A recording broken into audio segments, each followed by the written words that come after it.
Hey Retro community, today we go over the iMac G5. Remember, back in June I picked up one of these as part of a giant Mac lot, and I decided to go over it.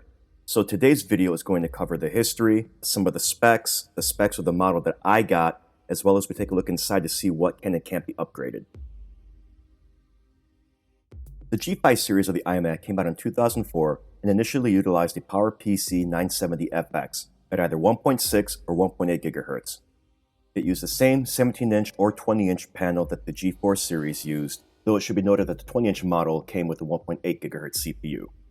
Both came with a base of 256 GB of RAM, though it was expandable to 2 GB, an AGP-based NVIDIA GeForce FX 5200 GPU, and either an 80 GB hard drive on the 17-inch model or a 160 GB hard drive in the 20-inch model. Both came with a combo CD-DVD drive. They also came with 10100 Ethernet support and a 56K modem, and they can also support an optional airport card for Wi-Fi and Bluetooth.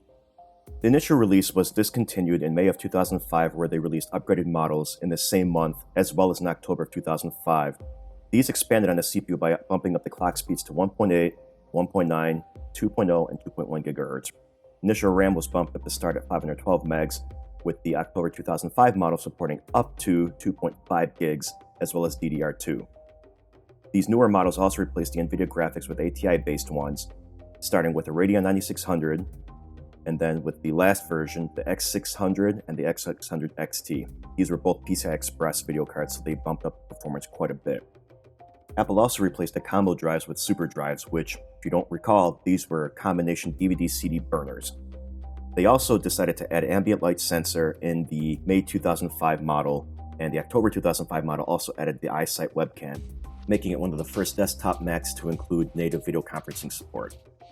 Storage was also bumped up to support either 160 GB hard drives or 250 GB hard drives. Connectivity was also improved by upgrading the Ethernet to support 1 gigabit speeds, as well as native Wi-Fi and Bluetooth support. All of the G5 models supported USB 2.0 as well as FireWire 400. The G5 series of the iMacs were discontinued in January of 2006 with the release of the Intel-based Macs, although the 20-inch model was discontinued later in March. The last supported version of Mac OS is Leopard, which is 10.5.8, as it was the last version to support PowerPCs natively.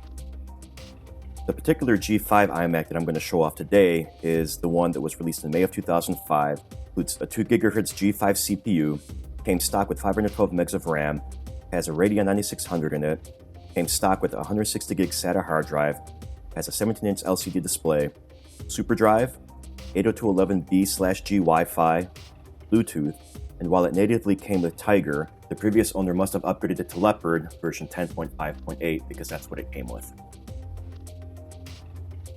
Okay, we got the ultra nerdy stuff out of the way, so let's get to disassembly. Disassembly is pretty easy actually. Just carefully place the iMac face down, preferably on a soft surface, and then loosen 3 captive screws found on the bottom. Then all you have to do is separate the backing from the front housing, which exposes the internals. This particular one is relatively clean, though I do see a little bit of dust in the fan area and there's a little bit scattered about. In terms of the internals, at the top is a super drive, 2 cooling fans, as well as the hard drive. Below the super drive is the power supply, and below the hard drive are both the CPU and the GPU, as well as the RAM. As you can see, the RAM and hard drive are both user serviceable, and I plan on replacing the hard drive with an SSD. We'll attempt to max out the RAM to 2 gigs, as I do have a bunch of sticks laying around, though I'm not sure what size I have. But that will be for part 2. For the rest of this video, we're going to go ahead and put it back together, turn it on, and see if it works. If it does, great, we'll proceed with the upgrades, but if it doesn't, part 2 is also going to include some troubleshooting. So be sure to subscribe if you haven't yet, and hit that notification bell so that you get notified when that video comes out.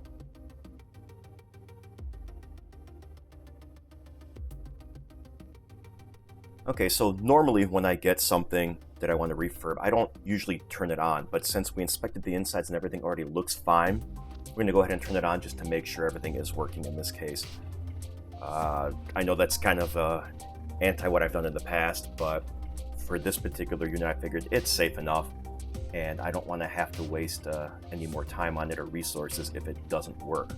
I've been lucky so far, but eventually my luck will run out, so just going to go ahead and connect everything, plug it in, and power it on.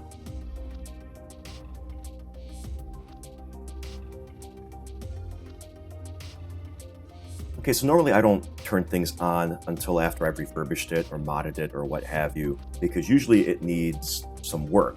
But in this case, because I examined everything, it doesn't seem like there's any leaky capacitors, battery, nothing like that. Nothing seems to be damaged.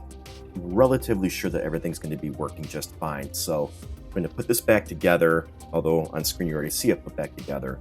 But I'm going to put it back together, power it on, and see if it works. Okay, so far so good. Everything looks like it's booting up just fine, but we won't know for sure until it gets to a desktop or a login screen or something like that. So let's give it a little bit longer, let it finish up, and then we'll proceed. And in the event that there's any personally identifiable information, such as username or personal documents or anything like that, you may see the screen obfuscated or blurred out. I'm going to try to minimize that as much as possible, but in the event that I can't, I hope you guys understand.